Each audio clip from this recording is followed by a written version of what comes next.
Hi friends, എല്ലാവർക്കും സഹകാരി raise പ്ലസിൻ്റെ പുതിയൊരു ക്ലാസ്സിലേക്ക് സ്വാഗതം. നമ്മൾ പുതിയൊരു മൊഡ്യൂളാണ് ഡിസ്കസ് ചെയ്യാൻ പോകുന്നത്, ഓഡിറ്റിംഗ്. നമുക്ക് എല്ലാവർക്കും അറിയാം എന്താണ് ഓഡിറ്റിംഗ് എന്നല്ലേ. അപ്പോൾ അതിനെക്കുറിച്ച് നമുക്ക് കുറച്ചുകൂടി ഡീറ്റെയിൽ ആയിട്ട് പഠിക്കാം. ഓഡിറ്റിംഗ് പാർട്ട് 1 ആണ് നമ്മൾ ഡിസ്കസ് ചെയ്യുന്നത്. ആദ്യം തന്നെ എന്താണ് ഓഡിറ്റിംഗ് എന്ന് നമുക്കൊന്ന് നോക്കാം. Auditing is the examination of the books of account of a business concern by an independent person called the auditor. എന്താണ് ഓഡിറ്റിംഗ് എന്ന് പറഞ്ഞാൽ? എന്തിന്റെ എക്സാമിനേഷൻ ആണ്? Examination of books of account. Books of അക്കൗണ്ടിലെ, അതായത് ഒരു ഓർഗനൈസേഷൻ്റെയോ അല്ലെങ്കിൽ ബിസിനസ് കൺസേണിൻ്റെയോ ബുക്സ് ഓഫ് അക്കൗണ്ട് ഉണ്ടല്ലോ, നമ്മൾ അക്കൗണ്ടിങ്ങിൽ പഠിച്ചതാണ്. അവരെന്താണ് ഓരോ ഫിനാൻഷ്യൽ ഇയറിൻ്റെ എൻഡിലും ഫിനാൻഷ്യൽ സ്റ്റേറ്റ്മെൻറ്റുകൾ തയ്യാറാക്കും അല്ലേ. അത് ഏതൊക്കെയാണെന്നൊക്കെ നമ്മൾ പഠിച്ചു കഴിഞ്ഞതാണ്. ഇങ്ങനെ തയ്യാറാക്കി വെച്ചിരിക്കുന്ന ബുക്സ് ഓഫ് അക്കൗണ്ടിനെ എന്താണ് ഒരു ഇൻഡിപെൻഡന്റ് പേഴ്സൺ, അദ്ദേഹത്തെ നമുക്ക് എന്തെന്ന് പറയാം? ഓഡിറ്റർ എന്ന് പറയാം അല്ലേ. അയാൾ എന്ത് ചെയ്യുകയാണ്? ഈ ബുക്സ് ഓഫ് അക്കൗണ്ടിനെ എക്സാമിൻ ചെയ്യുന്ന പ്രോസസ്സിനെയാണ് നമ്മൾ എന്തെന്ന് പറഞ്ഞത്? ഓഡിറ്റിംഗ് എന്ന് പറഞ്ഞത്. അപ്പോൾ ഓൾറെഡി അക്കൗണ്ടന്റ്, ഒരു ബിസിനസ് കൺസേണിന്റെ അക്കൗണ്ടന്റ് തയ്യാറാക്കി വെച്ചിരിക്കുന്ന ബുക്സ് ഓഫ് അക്കൗണ്ടിനെ മറ്റൊരു വ്യക്തി, അവിടെ യാതൊരു ബന്ധവുമില്ലാത്ത മറ്റൊരു ഇൻഡിപെൻഡന്റ് ആയിട്ടുള്ള, അത് വളരെ ഇമ്പോർട്ടന്റ് ആണ്, എന്താണ് ഇൻഡിപെൻഡന്റ് ആയിട്ടുള്ള പേഴ്സൺ എക്സാമിൻ ചെയ്യുകയാണ് എങ്കിൽ ആ പ്രോസസ്സിന് നമുക്ക് എന്തെന്ന് പറയാം? ഓഡിറ്റിംഗ് എന്ന് പറയാം. അതുപോലെ തന്നെ ഈ ഇൻഡിപെൻഡന്റ് പേഴ്സണെ നമുക്ക് എന്തെന്ന് പറയാം? ഓഡിറ്റർ എന്ന് പറയാം. അപ്പോൾ ഓഡിറ്റർ ആരാണ്? ഒരു ബിസിനസ് കൺസേണിന്റെ ബുക്സ് ഓഫ് അക്കൗണ്ട് എക്സാമിൻ ചെയ്യുന്ന വ്യക്തിയാണ് ആര്? ഓഡിറ്റർ എന്ന് പറയുന്നത്. അപ്പോൾ ഓഡിറ്റിംഗ് എന്ന് പറയുന്ന പ്രോസസ് നിർവഹിക്കുന്നത് ആരാണ്? ഓഡിറ്റർ ആണ്. The work of an auditor begins on completing the accounting process. ഒരു ബുക്സ് ഓഫ് അക്കൗണ്ട് ഓഡിറ്റ് ചെയ്യണമെങ്കിൽ അവിടെ എന്തുണ്ടാകണം? ഓൾറെഡി കംപ്ലീറ്റ് ആയിട്ടുള്ള ഫിനാൻഷ്യൽ സ്റ്റേറ്റ്മെന്റ് അല്ലെങ്കിൽ ബുക്സ് ഓഫ് അക്കൗണ്ട് ഉണ്ടാകണം അല്ലേ. അപ്പോൾ കംപ്ലീറ്റ് ആയിട്ടുള്ള ഒരു ബുക്സ് ഓഫ് അക്കൗണ്ട് അല്ലെങ്കിൽ അക്കൗണ്ടിംഗ് പ്രോസസ്സ് കംപ്ലീറ്റ് ആകുമ്പോഴാണ് ആരുടെ ജോലി തുടങ്ങുന്നത്? ഓഡിറ്ററുടെ ഓഡിറ്റിംഗ് എന്ന് പറയുന്ന ജോലി തുടങ്ങുന്നത്. അപ്പോൾ ഓഡിറ്റിംഗ് എന്താണ് നമ്മൾ പറഞ്ഞു? എന്താണ്? ഒരു ഇൻഡിപെൻഡന്റ് പേഴ്സൺ അല്ലെങ്കിൽ ഓഡിറ്റർ ഒരു ബിസിനസ് കൺസേണിന്റെ ബുക്സ് ഓഫ് അക്കൗണ്ട് എക്സാമിൻ ചെയ്യുന്നതാണ് ഓഡിറ്റിംഗ്. ഇത് എപ്പോഴാണ് ചെയ്യേണ്ടത്? നമ്മുടെ അക്കൗണ്ടിംഗ് പ്രോസസ്സുകൾ കംപ്ലീറ്റ് ആയതിനു ശേഷമാണ് എന്ത് ചെയ്യേണ്ടത്? ഓഡിറ്റ് ചെയ്യേണ്ടത്. Hence auditing is only A postmortem analysis of the books of account. അതുകൊണ്ട് തന്നെ നമുക്ക് എന്ത് പറയാം? ഓഡിറ്റിംഗ് എന്ന് പറയുന്നത് നമ്മുടെ ബുക്സ് ഓഫ് അക്കൗണ്ടിന്റെ ഒരു പോസ്റ്റ്മോർട്ടം അനാലിസിസ് ആണ്. അതായത് ബുക്സ് ഓഫ് അക്കൗണ്ട് എല്ലാം എന്താ ചെയ്തതിന് ശേഷം, പോസ്റ്റ്മോർട്ടം എപ്പോഴാണ് നമ്മൾ നടത്തുന്നത്? ഒരു വ്യക്തി മരിച്ചതിന് ശേഷമല്ലേ അവിടെ എന്തൊക്കെ കാരണങ്ങൾ കൊണ്ടാണ് മരിച്ചത് എന്ന് കണ്ടുപിടിക്കുകയാണ്. അതുപോലെ തന്നെയാണ് നമ്മുടെ ബുക്സ് ഓഫ് അക്കൗണ്ട് എല്ലാം എഴുതി തയ്യാറാക്കിയതിന് ശേഷം ഇതെന്ത് ചെയ്യുകയാണ്? എക്സാമിൻ ചെയ്യുകയാണ്. അപ്പോൾ എല്ലാ പ്രവൃത്തിയും കഴിഞ്ഞതിന് ശേഷമാണ് നമ്മൾ എന്ത് ചെയ്യുന്നത്? എക്സാമിൻ ചെയ്യുന്നത്. അതുകൊണ്ട് തന്നെ ഓഡിറ്റിംഗ് എന്താണ്? നമ്മുടെ ബുക്സ് ഓഫ് അക്കൗണ്ടിങ്ങിന്റെ ഒരു അല്ലെങ്കിൽ അക്കൗണ്ട്സിന്റെ ഒരു പോസ്റ്റ്മോർട്ടം അനാലിസിസ് ആണ് എന്ന് പറയാം. അപ്പോൾ സിമ്പിളായിട്ട് നമ്മൾ 3 കാര്യങ്ങളാണ് പറഞ്ഞത്. എന്താണ് ഓഡിറ്റിംഗ് എന്ന് പറഞ്ഞു? ഓഡിറ്റിംഗ് എന്ന് പറയുന്നത് examination of books of account ആണ് ബൈ ആൻ ഇൻഡിപെൻഡന്റ് പേഴ്സൺ ആണ് അല്ലേ. ഓഡിറ്റർ എന്ന് പറയുന്നത് ഒരു ഇൻഡിപെൻഡന്റ് പേഴ്സൺ ആണ്. അതുപോലെ തന്നെ അക്കൗണ്ടിംഗ് പ്രോസസ് കംപ്ലീറ്റ് ചെയ്തതിന് ശേഷമാണ് ഓഡിറ്റിംഗ് വരുന്നത്. അതുകൊണ്ട് തന്നെ നമുക്ക് എന്തെന്ന് പറയാം? ഓഡിറ്റിംഗ് എന്ന് പറയുന്നത് ഒരു postmortem analysis of books of account ആണ് എന്ന് പറയാം. ഇനി നമുക്ക് ഇതിന്റെ ഒറിജിൻ ഒന്ന് പരിചയപ്പെടുകയാണെങ്കിൽ, the origin of audit can be traced back to 1494 when Luca Pasolini published his book on double entry system of accounting. എന്താ പറഞ്ഞത്? നമ്മൾ ഓഡിറ്റിംഗിന്റെ ഒറിജിൻ തിരക്കി നടക്കുകയാണെങ്കിൽ നമ്മുടെ എന്താണ് double entry system of accounting എന്ന് പറയുന്ന ലൂക്ക പാസോളി പബ്ലിഷ് ചെയ്ത ബുക്ക് ഉണ്ടല്ലോ, 1494 ഈ ഒരു ബുക്ക് പബ്ലിഷ് ചെയ്തതിന് ശേഷമാണ് എന്ത് വന്നത്? ഓഡിറ്റിംഗിന്റെ ഒറിജിൻ നമ്മൾ ട്രേസ് ഔട്ട് ചെയ്തത്. ഇനി നമ്മൾ മനസ്സിലാക്കേണ്ടത് എന്താണ്? എപ്പോഴാണ് ഈ ഓഡിറ്റിംഗ് ആവശ്യകത വന്നത്? The industrial revolution led to great increase in the volume of trading operation which necessitated the use of more capital. Consequently എന്താണ്? More capital. Consequently big enterprises in the form of partnership firm and joint stock companies were formed which necessitate improved accounting system and independent and impartial audit of the books of account. Simple ആയിട്ട് പറയുകയാണെങ്കിൽ industrial റവല്യൂഷന്റെ ഭാഗമായിട്ട് എന്ത് നടന്നു? നമ്മുടെ business അല്ലെങ്കിൽ trading ഓപ്പറേഷൻസിന്റെ volume increase ചെയ്തോ? ഒരു രാജ്യത്ത് നടക്കുന്ന അല്ലെങ്കിൽ ഒരു സ്ഥലത്ത് നടക്കുന്ന ട്രേഡിംഗ് ഓപ്പറേഷൻസിന്റെ എണ്ണം എന്തായി? കൂടുതലായി. അങ്ങനെ കൂടുതൽ കാരണം എന്താണ്? ഒരു രാജ്യത്തേക്ക് അല്ലെങ്കിൽ ഒരു ബിസിനസ്സിലേക്ക് കൂടുതൽ ക്യാപിറ്റൽ ആവശ്യമായിട്ട് വന്നു അല്ലേ? അങ്ങനെ ക്യാപിറ്റൽ ആവശ്യമായിട്ട് വരുമ്പോൾ വലിയ വലിയ എന്റർപ്രൈസുകൾ, നമുക്കിപ്പോൾ പാർട്ണർഷിപ്പ്, അതുപോലെ തന്നെ ജോയിന്റ് സ്റ്റോക്ക് കമ്പനി, ഇങ്ങനെയുള്ള വലിയ വലിയ എന്റർപ്രൈസുകൾക്ക് എന്താവശ്യമാണ്? അവർക്ക് ഒരുപാട് ക്യാപിറ്റലും അതുപോലെ തന്നെ അവരുടെ ട്രേഡിംഗ് ഓപ്പറേഷന്റെ വോളിയം ഒക്കെ ഇൻക്രീസ് ആയപ്പോൾ അവിടെ എന്ത് വേണം? നല്ല ഒരു അക്കൗണ്ടിങ് സിസ്റ്റവും അതുപോലെ തന്നെ ഇൻഡിപെൻഡന്റും ഇമ്പാർഷ്യലും ആയിട്ടുള്ള ഓഡിറ്റും നടക്കേണ്ട ആവശ്യം വന്നു. അപ്പോഴാണ് നമുക്ക് എന്ത് വേണ്ടി വന്നത്? ഓഡിറ്റിംഗ് ആവശ്യമായത്. ഒരുപാട് വോളിയം ഓഫ് ട്രേഡിംഗ് ഓപ്പറേഷൻസ് ഒക്കെ കൂടുമ്പോൾ അപ്പോൾ നമ്മുടെ അക്കൗണ്ടിങ് ജേണലും ലെഡ്ജറും ഒക്കെ എന്താവും? കൂടുതലാകും. അപ്പോൾ ഇതൊക്കെ ശരിയാണോ? നമ്മൾ എഴുതി വെച്ചിരിക്കുന്ന കാര്യങ്ങളൊക്കെ ശരിയാണോ എന്ന് ചെക്ക് ചെയ്യേണ്ട ഒരു ആവശ്യം അന്നേരം വന്നു അല്ലേ? കുറച്ചാകുമ്പോൾ വേറൊരാളെ വിളിച്ച് നമുക്ക് ചെക്ക് ചെയ്യേണ്ട ആവശ്യം ചിലപ്പം വരില്ല. പക്ഷേ നമ്പർ ഓഫ് ഐറ്റംസ് ഇങ്ങനെ കൂടിക്കൊണ്ടിരിക്കുന്ന സമയത്ത് നമുക്ക് എന്ത് വന്നു? ആവശ്യകത. ഇതെല്ലാം ശരിയാണോ എന്ന് ചെക്ക് ചെയ്യേണ്ട ഒരു ആവശ്യകത വന്നു. അപ്പൊ അതാണ് എന്തിലേക്ക് നയിച്ചത്? ഓഡിറ്റിംഗിന്റെ ഒറിജിനിലേക്ക് നയിച്ചത്. The history of auditing in India mainly dates back to April 1, 1914.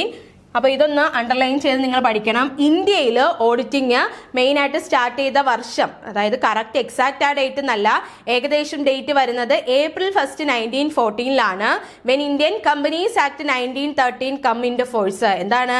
Indian companies act 1930 വന്നതിന് ശേഷം തൊട്ടടുത്ത വർഷം അല്ലേ എന്നാണ് 1940 നമ്മുടെ ഹിസ്റ്ററി, ഇന്ത്യയുടെ ഓഡിറ്റിംഗ് ഹിസ്റ്ററി എടുക്കുകയാണെങ്കിൽ April 1, 1940 ഓഡിറ്റിംഗ് ഇന്ത്യയിലേക്ക് വന്നത്. അപ്പോൾ ആ ഓഡിറ്റിംഗ് വന്നത് എപ്പോഴാണ്? ഇന്ത്യൻ കമ്പനീസ് ആക്ട് വന്നതിന് ശേഷമാണ്. 1913 ഇന്ത്യൻ കമ്പനീസ് ആക്ടിന് ശേഷമാണ് 1914 April 1 എന്ത് വരുന്നത്? നമ്മുടെ ഓഡിറ്റിംഗ് ഇന്ത്യയിൽ ഒറിജിൻ ചെയ്തതായിട്ട് കണക്കാക്കപ്പെടുന്നത്. The chartered accountant act of 1949, the Companies Act 2013, the Cost and Works Accountant Act 1959 and the Income Tax Act 1961 amended in 1984 contribute to the development and the extension of the scope of audit. എന്താണ്? ഓഡിറ്റിന്റെ scope develop ചെയ്തതും അതുപോലെ തന്നെ extend ചെയ്തതുമായിട്ടുള്ള കുറച്ച് ലോകളാണ് നമ്മൾ പഠിക്കുന്നത്, കുറച്ച് ആക്ടുകളാണ്. ഏതൊക്കെ ആക്ടുകളാണ്? നമ്മുടെ ചാർട്ടേഡ് അക്കൗണ്ടന്റ് ആക്ട് 1949. ഇയേഴ്സ് ഒക്കെ നിങ്ങളൊന്ന് പഠിച്ചു വെക്കുക. നമുക്ക് ചിലപ്പോൾ മാച്ച് ദ ഫോളോയിങ് ആയിട്ടൊക്കെ ചോദിക്കാൻ ചാൻസ് ഉണ്ട്. അപ്പോൾ ആദ്യം നമ്മൾ അറിയേണ്ടത് കമ്പനീസ് ആക്ട് 1913 ഉണ്ടായിരുന്നു. അതുപോലെ തന്നെ ചാർട്ടേഡ് അക്കൗണ്ടന്റ് ആക്ട് 1949 ഉണ്ട്. അതുപോലെ തന്നെ കമ്പനീസ് ആക്ട് പിന്നീട് അമെൻഡ് ചെയ്ത് എത്രയായി? 2013 ആയിട്ടുണ്ട്. അതുപോലെ തന്നെ cost and work accountant act 1959 ഉണ്ട്. പിന്നീട് എന്താണ്? ഇൻകം ടാക്സ് ആക്ട് 1961 അമെൻഡ് ചെയ്ത് 1984. ഇത്രയും എന്താണ്? നമ്മുടെ ഓഡിറ്റിംഗിന്റെ സ്കോപ്പ് ഇൻക്രീസ് ചെയ്യാൻ അല്ലെങ്കിൽ എക്സ്റ്റെൻഡ് ചെയ്യാൻ സഹായിച്ച കുറച്ച് ആക്ടുകളാണ്. ഓക്കെ, ദെൻ പറയുന്നു apart from the traditional area of financial audit the auditor have entered into new areas such as cost audit, tax audit, management audit etcetera. എന്താണ്? നമ്മൾ ട്രഡീഷണൽ ആയിട്ട് കണ്ടുവരുന്ന ഫിനാൻഷ്യൽ ഓഡിറ്റ് അല്ലാതെ നമ്മുടെ ഓഡിറ്റർ ഇപ്പോൾ വേറെയും കുറേ ഓഡിറ്റ് കൂടെ ചെയ്യുന്നുണ്ട്. എക്സാമ്പിൾ ആണ് cost audit, tax audit, management audit എന്നൊക്കെ പറയുന്നത്. ഈ ഓരോ ഓഡിറ്റ് നമ്മൾ ടൈപ്സ് ഓഫ് ഓഡിറ്റ് പറയുന്ന സമയത്ത് ഡീറ്റെയിൽഡ് ആയിട്ട് ഡിസ്കസ് ചെയ്യും. ഇപ്പൊ നിങ്ങൾ മനസ്സിലാക്കുക, ഫിനാൻഷ്യൽ ഓഡിറ്റ് എന്ന് പറയുന്നത് ട്രഡീഷണൽ ഏരിയയിലുള്ള ഒരു ഓഡിറ്റ് ആയിരുന്നു. അത് മാത്രമല്ല നമ്മുടെ ഓഡിറ്റർ ചെയ്യുന്നത്, അത് കൂടാണ്ട് പലതരത്തിലുള്ള ഓഡിറ്റുകൾ നമ്മൾ ഇനി പഠിക്കാൻ പോകുന്നുണ്ട്. അതിൽ കുറച്ച് എക്സാമ്പിൾ ആണ് cost audit, tax audit, management audit എന്ന് പറയുന്നത്. Thus, the function of auditing has seen rapid growth and diversification in the country. അതുകൊണ്ട് തന്നെ നമുക്ക് എന്ത് പറയാം? ഒരു ഓഡിറ്റിംഗിന്റെ ഫംഗ്ഷൻ എന്ന് പറയുന്നത് എപ്പോഴും ഇങ്ങനെ വളർന്നുകൊണ്ടിരിക്കുകയും അതുപോലെ തന്നെ ഡൈവേഴ്സിഫൈഡ് ചെയ്തുകൊണ്ടിരിക്കുകയാണ് അല്ലേ? കാരണം ഓരോ ഓഡിറ്റുകൾ പുതുതായിട്ട് വന്നുകൊണ്ടിരിക്കുന്നു. അതുപോലെ തന്നെ ഓഡിറ്ററിന്റെ ജോലിയിൽ മാറ്റങ്ങൾ വരുന്നു അല്ലേ?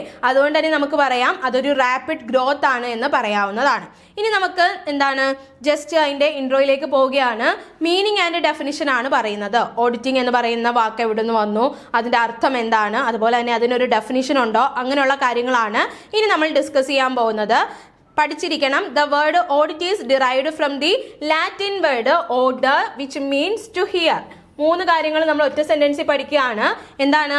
ഓഡിറ്റ് എന്ന് പറയുന്ന വാക്ക് ഡിറൈവ് ചെയ്തത് ലാറ്റിൻ വേർഡിൽ നിന്നാണ്. അപ്പൊ മറന്നു പോകരുത്, ലാറ്റിൻ വേർഡിൽ നിന്നാണ് ഓഡിറ്റ് എന്ന് പറയുന്ന വേർഡ് വന്നത്. ആ ലാറ്റിൻ വേർഡ് എന്താണ്? ഓർഡർ ആണ്. എങ്ങനെയാണ് അതിന്റെ സ്പെല്ലിങ്? AUDIRE, order. ഇതിന്റെ അർത്ഥം എന്താണ്? ടു ഹിയർ എന്നാണ്. അപ്പൊ എന്താ പറഞ്ഞത്? ഓഡിറ്റിംഗ് എന്ന് പറയുന്ന അല്ലെങ്കിൽ ഓഡിറ്റ് എന്ന് പറയുന്ന വാക്ക് ലാറ്റിൻ വേർഡ് ആയിട്ടുള്ള ഓർഡറിൽ നിന്നാണ് വന്നത്. അതിന്റെ അർത്ഥം ടു ഹിയർ എന്നാണ്.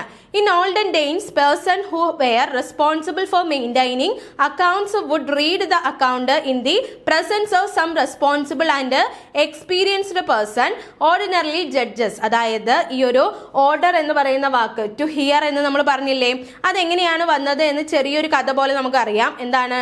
ആരാണോ ഈ ഒരു അക്കൗണ്ട്സ് മെയിൻറ്റെയിൻ ചെയ്യാൻ ബാധ്യസ്ഥനായിട്ടുള്ളത്, ഒരു കമ്പനിയോ അല്ലെങ്കിൽ ഒരു ബിസിനസ്സോ എടുക്കുക, ആ ബിസിനസ്സിൽ അക്കൗണ്ട് മെയിൻറ്റെയിൻ ചെയ്യാൻ വേണ്ടിയിട്ട് എന്താണ് റെസ്പോൺസിബിൾ ആയിട്ടുള്ള വ്യക്തി ആ അക്കൗണ്ട്സ് ഒക്കെ എഴുതി തയ്യാറാക്കിയിട്ട് എന്ത് ചെയ്യും? ആ റെസ്പോൺസിബിൾ ആയിട്ടുള്ള അല്ലെങ്കിൽ ഒഫീഷ്യൽസിന് മുന്നിൽ അല്ലെങ്കിൽ എക്സ്പീരിയൻസ് ആയിട്ടുള്ള പേഴ്സന്റെ മുന്നിൽ വന്ന് നിന്ന് ഇതിങ്ങനെ വായിച്ചു കൊടുക്കും. അയാൾ തയ്യാറാക്കി വെച്ചിരിക്കുന്ന ബുക്സ് ഓഫ് അക്കൗണ്ട് ഇങ്ങനെ വായിച്ചു കൊടുക്കും. ഇത് കേട്ടിട്ടാണ് ആര് ഈ ഒഫീഷ്യൽസ് അല്ലെങ്കിൽ എന്താണ് എക്സ്പീരിയൻസ്ഡ് ആയിട്ടുള്ള പേഴ്സൺ എന്ത് പറയുന്നത്? ഇന്ന തെറ്റുണ്ട് അല്ലെങ്കിൽ ഇന്ന മിസ്റ്റേക്ക് ഉണ്ട് അല്ലെങ്കിൽ എല്ലാം ഓക്കെ ആണ് എന്നുള്ള കാര്യം പറയുന്നു അല്ലേ. അപ്പൊ ആ ഒരു പ്രോസസ്സിൽ നിന്നാണ് എന്താണ് ഇവരിങ്ങനെ കേട്ടിട്ടല്ലേ ഇത് പറയുന്നത്. അതുകൊണ്ടാണ് ഓർഡർ എന്ന് പറയുന്ന ലാറ്റിൻ വേർഡ് ആയിട്ടുള്ള ടു ഹിയർ എന്ന മീനിങ് വരുന്ന ആ ഒരു വാക്കിൽ നിന്ന് ഓഡിറ്റ് എടുത്തത്. കാരണം അവിടെ ഓഡിറ്റ് വർക്ക് എന്തായിരുന്നു? മറ്റേ ആള് നമ്മുടെ അക്കൗണ്ടന്റ് പറയുന്ന കാര്യങ്ങൾ കേൾക്കുക എന്നുള്ളതായിരുന്നു അല്ലേ. കേട്ടിട്ട് അതിനൊരു ഡിസിഷൻ പറയുക എന്നുള്ളതാണ്. This person would hear these accounts and express their opinion regarding correctness of account. എന്താണ്? നമ്മുടെ അക്കൗണ്ടന്റ് വായിച്ചു കൊടുത്ത ഫിനാൻഷ്യൽ സ്റ്റേറ്റ്മെന്റുകൾ എന്ത് ചെയ്യുന്നു? കേൾക്കുന്നു. ഈ വ്യക്തി ആരാണ്? നമ്മൾ പറഞ്ഞ ആ ഒരു ഒഫീഷ്യൽസ് അല്ലെങ്കിൽ റെസ്പോൺസിബിൾ അതോറിറ്റി അത് കേൾക്കുന്നു. എന്നിട്ട് എന്ത് ചെയ്യുന്നു? അവരുടെ ഒപ്പീനിയൻ അതിനെ പറ്റിയിട്ട്, അതായത് ഈ അക്കൗണ്ടുകൾ ശരിയാണോ തെറ്റാണോ എന്നുള്ള ഒപ്പീനിയൻ എക്സ്പ്രസ് ചെയ്യുന്നു. as they would hear the account they were called as auditor. എന്താണ്? അതുകൊണ്ട് തന്നെ അവരെന്താ ചെയ്യുന്നത്? അയാൾ തയ്യാറാക്കി വെച്ചിരുന്ന അക്കൗണ്ടന്റ് തയ്യാറാക്കി വെച്ചിരുന്ന അക്കൗണ്ട്സിലെ ഡീറ്റെയിൽസ് കാണുകയാണോ ചെയ്തത്? അല്ല, അയാൾ വായിക്കുന്നത് കേൾക്കുകയാണ് ചെയ്തത് അല്ലേ. അപ്പൊ അതുകൊണ്ട് തന്നെ കേട്ട വ്യക്തിയെ നമ്മൾ ആരെന്ന് പറയുന്നു? ഓഡിറ്റർ എന്ന് പറയുന്നു. ഇനി നമ്മൾ ജസ്റ്റ് ഒരു മീനിങ് പറയാണ് എന്താണ് ഓഡിറ്റിംഗ് എന്ന്. Auditing is the verification of the accuracy and correctness of the books of account by independent person qualified for a job and not in any way connected with the preparation of such accounts. എന്താ പറഞ്ഞത്? Auditing എന്ന് പറഞ്ഞാൽ ആദ്യം നമ്മൾ പറഞ്ഞു examination of books of account ആണ് എന്ന് simple ആയിട്ട് പറഞ്ഞു. കുറച്ചുകൂടെ ഒന്ന് ഡീപ്പായിട്ട് നമ്മൾ മനസ്സിലാക്കുകയാണെങ്കിൽ എന്താണ് ഓഡിറ്റിംഗ് എന്ന് പറഞ്ഞാൽ? Verification of the accuracy and correctness of the books of account. എന്താണ്? എക്സാമിനേഷന് പകരം നമ്മൾ എന്താക്കി? നമ്മുടെ ബുക്സ് ഓഫ് അക്കൗണ്ടിന്റെ എന്താണ് കറക്റ്റ്നെസ്സും ആക്യുറസിയും വെരിഫൈ ചെയ്യുകയാണ്. അപ്പൊ എന്താ ചെയ്യുന്നത്?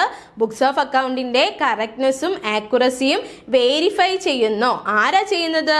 ബൈ ഇൻഡിപെൻഡന്റ് പേഴ്സൺ, അതായത് സ്വതന്ത്രമായിട്ട് നിൽക്കുന്ന ഒരു പേഴ്സൺ, നമ്മുടെ ബിസിനസ്സുമായിട്ട് യാതൊരു വിധത്തിലും ബന്ധപ്പെട്ട് നിൽക്കാതെ പുറത്തുള്ള ഒരു വ്യക്തി എന്ത് ചെയ്യാണ്? നമ്മുടെ ബുക്സ് ഓഫ് അക്കൗണ്ടിന്റെ കറക്റ്റ്നെസ്സും ആക്യുറസിയും വെരിഫൈ ചെയ്യാണ് ചെയ്യുന്നത്. ഈ വ്യക്തി എന്ത് ക്വാളിഫൈഡ് ആണ്? അദ്ദേഹത്തിന്റെ ജോബില് ക്വാളിഫൈഡ് ആയിട്ടുള്ള ആളായിരിക്കണം. അതായത് ഓഡിറ്റ് വർക്ക് ചെയ്യാൻ ക്വാളിഫിക്കേഷൻ ഉള്ള ആളായിരിക്കണം. അതുപോലെ തന്നെ എന്താണ്? നമ്മുടെ ബിസിനസ്സുമായിട്ട് അല്ലെങ്കിൽ നമ്മുടെ ഓർഗനൈസേഷനുമായിട്ട് യാതൊരു വിധത്തിലുള്ള ബന്ധവും ഉണ്ടായിരിക്കാൻ പാടില്ല. അങ്ങനെ ഉണ്ടെങ്കിൽ എന്താണ്? ചിലപ്പോൾ അയാൾ ചെയ്യുന്നതിനകത്ത് എന്ത് പറ്റും? ബയാസ്, പേഴ്സണൽ ബയാസ് വരും അല്ലേ. അത് കുഴപ്പമില്ല, അക്കൗണ്ടന്റിനെ ചിലപ്പോൾ അക്കൗണ്ടന്റിനെ ഫേവർ ചെയ്തുകൊണ്ട് ചെയ്യും, അല്ലെങ്കിൽ മാനേജ്മെന്റിനെ ഫേവർ ചെയ്തുകൊണ്ട് ചെയ്യും. അപ്പോൾ എന്താണ്? ഇതൊന്നും വരാതിരിക്കാനാണ് നമ്മൾ പറയുന്നത് അദ്ദേഹം ഉറപ്പായിട്ടും ആരായിരിക്കണം? ഒരു ഇൻഡിപെൻഡന്റ് പേഴ്സൺ ആയിരിക്കണം. അതുപോലെ തന്നെ നമ്മുടെ ബുക്സ് ഓഫ് അക്കൗണ്ട് തയ്യാറാക്കുന്ന ആളുമായിട്ടൊന്നും യാതൊരു തരത്തിലുള്ള കണക്ഷനും ഉള്ള ആളായിരിക്കരുത് ആര്? ഓഡിറ്റർ എന്ന് പറയുന്നത്. അപ്പോൾ ഓഡിറ്റിംഗ് എന്താണെന്ന് മനസ്സിലായില്ലേ? ഓഡിറ്റിംഗ് എന്ന് പറഞ്ഞാൽ ആക്യുറസിയും കറക്റ്റ്നെസ്സും വെരിഫൈ ചെയ്യാൻ വേണ്ടിയിട്ട് ഒരു ഇൻഡിപെൻഡന്റ് പേഴ്സൺ ചെയ്യുന്ന പ്രവൃത്തിയാണ് എന്തെന്ന് പറയുന്നത്? ഓഡിറ്റിംഗ് എന്ന് പറയുന്നത്. അപ്പോൾ നമ്മുടെ ബുക്സ് ഓഫ് അക്കൗണ്ട് ആണ് ഓഡിറ്റ് ചെയ്യുന്നത്. ആ ബുക്സ് ഓഫ് അക്കൗണ്ട് തയ്യാറാക്കിയ വ്യക്തിയുമായിട്ട് യാതൊരുവിധ കണക്ഷനും ഇല്ലാത്ത ഒരു ഇൻഡിപെൻഡന്റ് ആയിട്ടുള്ള പേഴ്സൺ പേഴ്സൺ ആയിരിക്കണം എന്ത് ചെയ്യേണ്ടത്, ഓഡിറ്റിംഗ് വർക്ക് ചെയ്യേണ്ടത്. അതുപോലെ തന്നെ അദ്ദേഹം എന്താണ്, അദ്ദേഹത്തിന്റെ ജോബിൽ ക്വാളിഫൈഡ് ആയിട്ടുള്ള വ്യക്തിയും ആയിരിക്കേണ്ടതാണ്. ഇനി നമുക്ക് നോക്കാം എന്താണ്, it is an intelligent and critical examination of the books of account and other document through checking, vouching and verification. 3 കാര്യങ്ങൾ ഇവിടെ പറയുന്നുണ്ട്, ഇമ്പോർട്ടന്റ് ആണ്, മനസ്സിലാക്കി വെക്കുക. എന്താണ് ഓഡിറ്റിംഗ് എന്ന് പറയുന്നത്? കുറച്ച് ഇന്റലിജന്റ് ആൻഡ് ക്രിട്ടിക്കൽ എക്സാമിനേഷൻ ആണ്. അതായത് നമ്മുടെ ഓഡിറ്റർ എന്ന് പറയുന്ന ആള് ഇന്റലിജന്റ് ആയിരിക്കണം, അതുപോലെ തന്നെ ക്രിട്ടിക്കൽ തിങ്കിങ് ഉള്ള ആളായിരിക്കണം. കാരണം എന്താണ്, ഈ ബുക്സ് ഓഫ് അക്കൗണ്ടിൽ ഒളിഞ്ഞു കിടക്കുന്ന തെറ്റുകൾ കണ്ടുപിടിക്കാൻ പാകത്തിന് ബുദ്ധിയുള്ളതും അതുപോലെ തന്നെ ക്രിട്ടിക്കലായിട്ട് ആ ബുക്കിനെ എക്സാമിൻ ചെയ്യുകയുമാണ് ചെയ്യുന്നത്. ബുക്കിനെ മാത്രമാണോ, ബാക്കിയുള്ള ഡോക്യുമെന്റിനെയും എക്സാമിൻ ചെയ്യുന്നു. 3 പ്രോസസ്സിലൂടെയാണ് ചെയ്യുന്നത്, ചെക്കിംഗ്, വൗച്ചിങ് ആൻഡ് വെരിഫിക്കേഷൻ. അപ്പൊ ഇത് ഓരോന്നും എന്താണെന്ന് നമ്മൾ പറയും. ഇപ്പൊ നിങ്ങൾ മനസ്സിലാക്കേണ്ടത് എന്താണ്, ഓഡിറ്റ് വർക്ക് ചെയ്യുന്നത് എന്ന് പറയുന്നത് ഒരു ഇന്റലിജന്റ് പ്രോസസ് ആണ്. അതുപോലെ തന്നെ അദ്ദേഹം എന്താണ്, നമ്മുടെ ബുക്സ് ഓഫ് അക്കൗണ്ടും ഡോക്യുമെന്റും ഒക്കെ ക്രിട്ടിക്കൽ എക്സാമിനേഷൻ നടത്തുകയാണ്. എങ്ങനെയാണ് ക്രിട്ടിക്കൽ എക്സാമിനേഷൻ നടത്തുന്നത്? ത്രൂ ചെക്കിങ്, അതായത് ഡീറ്റെയിൽസ് ഒക്കെ ഡോക്യുമെന്റ്സ് ഒക്കെ ചെക്ക് ചെയ്യുന്നു, വൗച്ച് ചെയ്യുന്നു, അതുപോലെ തന്നെ വെരിഫിക്കേഷൻ. ഈ 3 പ്രോസസ്സിലൂടെയാണ് അദ്ദേഹം എന്ത് നടത്തുന്നത്, നമ്മുടെ ബുക്സ് ഓഫ് അക്കൗണ്ട് ക്രിട്ടിക്കൽ എക്സാമിനേഷന് വിധേയമാക്കുന്നത്. The critical examination is done to establish that the entries in the books truly reflect the transaction to which they relate. എന്താണ്, ഈ ക്രിട്ടിക്കൽ എക്സാമിനേഷൻ വഴി നമുക്ക് മനസ്സിലാവും നമ്മുടെ ബുക്സ് ഓഫ് അക്കൗണ്ടിൽ നമ്മൾ എഴുതി വെച്ചിരിക്കുന്ന ഓരോ എൻട്രിയും എന്താണ്, കറക്റ്റ് ആണ്. അതിനെ റിലേറ്റ് ചെയ്യുന്ന ഡോക്യുമെന്റ്, സോഴ്സ് ഡോക്യുമെന്റ് ഒക്കെ എന്താണ്, നമ്മുടെ ബിസിനസ്സിലുണ്ട്. The auditor would also verify the financial position disclosed by the financial statement. എന്താണ്, ഇനി നമ്മുടെ ബുക്സ് ഓഫ് അക്കൗണ്ട് എക്സാമിൻ മാത്രമല്ല ചെയ്യുന്നത്, നമ്മുടെ ഫിനാൻഷ്യൽ സ്റ്റേറ്റ്മെന്റിൽ നമ്മുടെ അക്കൗണ്ടന്റ് കാണിച്ച ഫിനാൻഷ്യൽ പൊസിഷൻ കറക്റ്റ് ആണോ എന്ന് വെരിഫൈ ചെയ്യുന്നതും ആരാണ്, ഓഡിറ്റർ ആണ്. നമുക്കറിയാം ഫിനാൻഷ്യൽ പൊസിഷൻ കണക്കാക്കണമെങ്കിൽ അല്ലെങ്കിൽ ഫിനാൻഷ്യൽ പൊസിഷൻ കാണണമെങ്കിൽ നമ്മുടെ ബുക്സ് ഓഫ് അക്കൗണ്ടിൽ ഏതാണ് നമ്മൾ എടുക്കുന്നത്, ബാലൻസ് ഷീറ്റ് ആണ് അല്ലേ. ബാലൻസ് ഷീറ്റിലാണ് നമ്മുടെ ബിസിനസിന്റെ ഫെയറും ട്രൂ ആയിട്ടുള്ള ഫിനാൻഷ്യൽ പൊസിഷൻ കാണുന്നത്. അപ്പോൾ ആ ഫിനാൻഷ്യൽ പൊസിഷൻ കറക്റ്റ് ആണോ എന്ന് വെരിഫൈ ചെയ്യുന്നതും ആരാണ്, നമ്മുടെ ഓഡിറ്റർ ആണ്. നെക്സ്റ്റ് നമുക്കൊരു ഡെഫിനിഷൻ നോക്കാം. Auditing as A systematic examination of the books and records of a business or other organization in order to ascertain or verify and to report upon the fact regarding its financial operations and the result thereof. എന്താ പറഞ്ഞത്, നമ്മൾ നേരത്തെ പറഞ്ഞ കാര്യങ്ങൾ തന്നെയാണ്, വേറൊരു രീതിക്ക് പറഞ്ഞിരിക്കുന്നതേ ഉള്ളൂ. ജസ്റ്റ് നമുക്കൊന്ന് സിംപ്ലിഫൈ ചെയ്ത് നോക്കാം. എന്താണ് auditing? It is A systematic examination of books of account അല്ലെങ്കിൽ ബുക്സ്. നമ്മൾ നേരത്തെ എന്ത് പറഞ്ഞു, examination of books of account എന്ന് പറഞ്ഞു. ഇവിടെ എന്തുകൂടെ പറയുന്നു, കുറച്ച് സിസ്റ്റമാറ്റിക് ആയിട്ട്, കുറച്ചുകൂടി സയന്റിഫിക് ആയിട്ട് അല്ലെങ്കിൽ സിസ്റ്റമാറ്റിക് ആയിട്ട് നമ്മുടെ ബുക്സും അതുപോലെ തന്നെ റെക്കോർഡ്സും, ഒരു ഓർഗനൈസേഷന്റെയോ അല്ലെങ്കിൽ ഒരു ബിസിനസിന്റെയോ ബുക്സ് ആൻഡ് അതുപോലെ തന്നെ എന്താണ് റെക്കോർഡ്സും സിസ്റ്റമാറ്റിക് ആയിട്ട് എക്സാമിനേഷൻ ചെയ്യുകയാണ്. എന്തിനു വേണ്ടിയിട്ടാണ്? In order to ascertain or verify, കണ്ടുപിടിക്കാനോ അല്ലെങ്കിൽ വെരിഫൈ ചെയ്യാനോ ആണ്. അതുപോലെ തന്നെ ഈ കണ്ടുപിടിക്കുകയും വെരിഫൈ ചെയ്ത കാര്യങ്ങളും എന്ത് ചെയ്യണം? ആൻഡ് ടു റിപ്പോർട്ട് ചെയ്യണം. അപ്പോൾ the fact regarding its financial operations and the result thereof. എന്താ പറഞ്ഞത്? ഒരു ഓർഗനൈസേഷന്റെയോ അല്ലെങ്കിൽ ഒരു ബിസിനസിന്റെയോ ബുക്സും റെക്കോർഡ്സും ഒക്കെ സിസ്റ്റമാറ്റിക് ആയിട്ട് എക്സാമിൻ ചെയ്തിട്ട് അതിൽ നിന്ന് കണ്ടുപിടിക്കുന്ന കാര്യങ്ങൾ റിപ്പോർട്ട് ചെയ്യുന്നു. എങ്ങനെയാണ്? നമ്മുടെ ഫിനാൻഷ്യൽ ഓപ്പറേഷനുമായിട്ട് ബന്ധപ്പെട്ട് വരുന്ന ഫാക്ട്സുകളും അതുപോലെ തന്നെ അതിന്റെ റിസൾട്ട് നമ്മൾ എന്ത് ചെയ്യാണ്? റിപ്പോർട്ട് ചെയ്യുന്ന പ്രോസസ്സാണ് ഓഡിറ്റിംഗ്. അപ്പോൾ കണ്ടുപിടിക്കുക മാത്രമല്ല ചെയ്യേണ്ടത്, അല്ലെങ്കിൽ കണ്ടുപിടിക്കുകയോ വെരിഫൈ ചെയ്യുകയോ മാത്രമല്ല ചെയ്യേണ്ടത്, എന്ത് ചെയ്യണം? റിപ്പോർട്ട് ചെയ്യണം. അപ്പോൾ ഓഡിറ്റ് റിപ്പോർട്ട് ചെയ്യണം. ഇതിനെ എല്ലാം കൂടെ ചേർത്തിട്ടാണ് നമ്മൾ എന്തെന്ന് പറഞ്ഞത്? ഓഡിറ്റിംഗ് എന്ന് പറഞ്ഞത്. അപ്പോൾ ഓഡിറ്റിംഗ് എന്ന് പറയുന്നത് ഒരു systematic examination of books and records ആണ്. എന്തിനു വേണ്ടിയിട്ടാണ്? In order to ascertain or verify and to report ഇല്ലേ? എന്താണ്? Financial operation and result thereof. ഇതാണ് സിമ്പിൾ ആയിട്ട് ഓഡിറ്റിംഗിന്റെ ഒരു ഡെഫിനിഷൻ എന്ന് പറയുന്നത്. ഇനി നമുക്ക് നോക്കാം എന്തൊക്കെയാണ് ഓഡിറ്റിംഗിന്റെ ഫീച്ചേഴ്സ് അല്ലെങ്കിൽ എസെൻഷ്യൽസ്, അതും അല്ലെങ്കിൽ ആസ്പെക്ട്സ് ഓഫ് ഓഡിറ്റിംഗ് എന്ന് പറയുന്നത്. അപ്പോൾ ഒരു ഓഡിറ്റിങ്ങിന്റെ എസെൻഷ്യൽസോ അല്ലെങ്കിൽ ഫീച്ചേഴ്സോ അതല്ലെങ്കിൽ ആസ്പെക്ട്സോ ആണ് നമ്മൾ നോക്കാൻ പോകുന്നത്. ഫസ്റ്റ് വൺ, ആദ്യം തന്നെ നമ്മുടെ ഡെഫിനിഷനിൽ പറഞ്ഞ കാര്യമാണ്. എന്താണ്? സിസ്റ്റമാറ്റിക് എക്സാമിനേഷൻ ആണ്. നമ്മുടെ ബുക്സ് ഓഫ് അക്കൗണ്ടും അതുപോലെ തന്നെ റിപ്പോർട്ടുകളും സിസ്റ്റമാറ്റിക് ആയിട്ട് എക്സാമിൻ ചെയ്യുന്നതാണ് എന്തെന്ന് പറയുന്നത്? ഓഡിറ്റിംഗ് എന്ന് പറയുന്നത്. Auditing is A systematic examination of accounting records of the client. Client എന്ന് പറയുന്നത് എന്താണ്? നമ്മുടെ ബിസിനസ്സുകാരായിരിക്കും ഒരു ഓഡിറ്ററെ വിളിച്ചിട്ട് എന്താണ് അവരുടെ ബുക്സ് ഓഫ് അക്കൗണ്ട് ഓഡിറ്റ് ചെയ്യാൻ പറയുന്നത്, അല്ലേ? അപ്പോൾ ഓഡിറ്ററുടെ ക്ലയന്റ് ആണ് ആരെന്ന് പറയുന്നത്? ആ ബിസിനസ്മാൻ എന്ന് പറയുന്നത്. അപ്പോൾ ആ ക്ലയന്റിന്റെ ബുക്സ് ഓഫ് അക്കൗണ്ട് അല്ലെങ്കിൽ അക്കൗണ്ടിംഗ് റെക്കോർഡ് സിസ്റ്റമാറ്റിക് ആയിട്ട് എക്സാമിനേഷൻ നടത്തുന്നതാണ് എന്തെന്ന് പറയുന്നത്? ഓഡിറ്റിംഗ് എന്ന് പറയുന്നത്. രണ്ടാമത് പറയുന്നു അക്കൗണ്ട് പ്രിപ്പറേഷൻ. എന്താണ് അക്കൗണ്ട് പ്രിപ്പറേഷൻ? എപ്പോഴും അക്കൗണ്ട് പ്രിപ്പയർ ചെയ്യേണ്ടത് ആരാണ്? ആ ബിസിനസ്സിലെ അക്കൗണ്ടന്റ് ആണ്, അല്ലേ? അല്ലാതെ അത് ചെയ്യേണ്ടത് ഓഡിറ്റർ ആണോ? അല്ല. ഓഡിറ്റർ എന്താ ചെയ്യേണ്ടത്? ഈ അക്കൗണ്ടന്റ് തയ്യാറാക്കി വെച്ചിരിക്കുന്ന ബുക്സ് ഓഫ് അക്കൗണ്ടിനെ വെരിഫൈ ചെയ്യുന്നു അല്ലെങ്കിൽ സിസ്റ്റമാറ്റിക് ആയിട്ട് എക്സാമിൻ ചെയ്യാൻ ആര് ചെയ്യേണ്ടത്? ഓഡിറ്റർ ചെയ്യേണ്ടത്. The accounts are to be prepared by the client and not by the auditor. എന്താണ്? അയാളുടെ അല്ലെങ്കിൽ ആ ബിസിനസ്സുകാരുടെ എന്താണ് ബുക്സ് ഓഫ് അക്കൗണ്ട് തയ്യാറാക്കേണ്ടത് ആ ക്ലയന്റ് ആണ്. ക്ലയന്റ് എന്ന് പറഞ്ഞാൽ ആ ബിസിനസ്സിൽ ആരാണോ ബിസിനസ്മാൻ തന്നെ ആയിരിക്കണം എന്നില്ല, അയാൾ ഏർപ്പാടാക്കിയിരുന്ന ഒരു അക്കൗണ്ടന്റ് ആയിരിക്കും, അല്ലേ? അപ്പോൾ അത് ആരുടെ ജോലിയല്ല? നമ്മുടെ അക്കൗണ്ടന്റിന്റെ ജോലിയല്ല. ഈ ക്ലയന്റ് കൊടുക്കുന്ന ബുക്സ് ഓഫ് അക്കൗണ്ട് എക്സാമിൻ ചെയ്യുകയാണ് ആര് ചെയ്യുന്നത്? നമ്മുടെ ഓഡിറ്റർ ചെയ്യുന്നത്. അതുപോലെ തന്നെ ഇൻഡിപെൻഡൻസ് ഓഫ് ഓഡിറ്റർ. എന്താണ്? The auditing is to be carried on by independent and duly qualified person.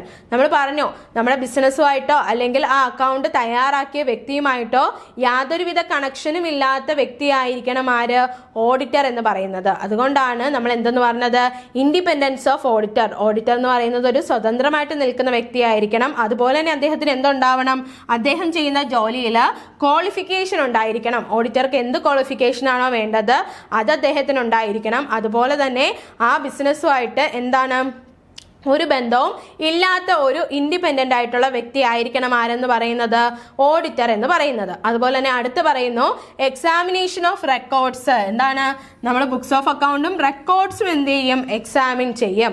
The examination of accounting records may be made through out the year or periodically. എന്താണ്?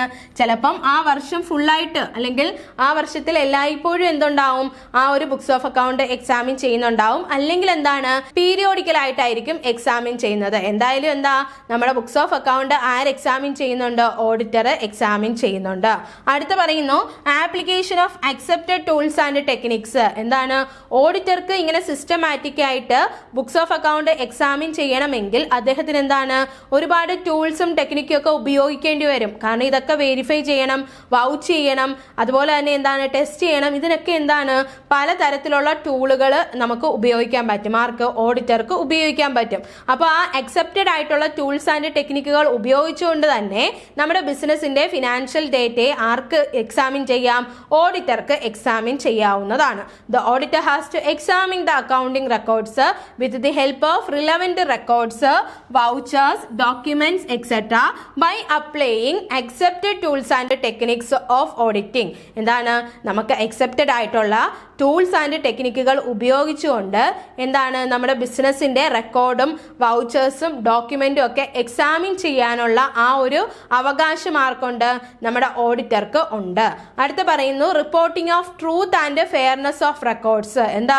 ഈ ഒരു auditor ഇതെല്ലാം നോക്കി examine ചെയ്തിട്ട് വളരെ കൃത്യമായിട്ടുള്ള അല്ലെങ്കിൽ വളരെ ട്രൂത്തും അതുപോലെ തന്നെ ഫെയർനെസ് ആയിരിക്കണം, അല്ലേ? അദ്ദേഹം നൽകുന്ന റിപ്പോർട്ട് എന്ന് പറയുന്നത് ഫെയർ ആയിരിക്കണം, ട്രൂത്ത് ആയിരിക്കണം. Reporting of truth and fairness of record എന്താ പറയുന്നത്? The auditor has to satisfy himself and report with regard to the truth and fairness of the profit or loss of the period and financial position of the concern as reflected in its balance sheet. അതായത് അദ്ദേഹം examine ചെയ്ത trading and profit and loss അക്കൗണ്ടും balance ഷീറ്റും നോക്കുമ്പോൾ വളരെ truth ആയിട്ടുള്ളതും അതുപോലെ തന്നെ ഫെയർനെസ് ആയിട്ടുള്ള ഒരു റിപ്പോർട്ട് ആയിരിക്കണം ആര് കൊടുക്കേണ്ടത്.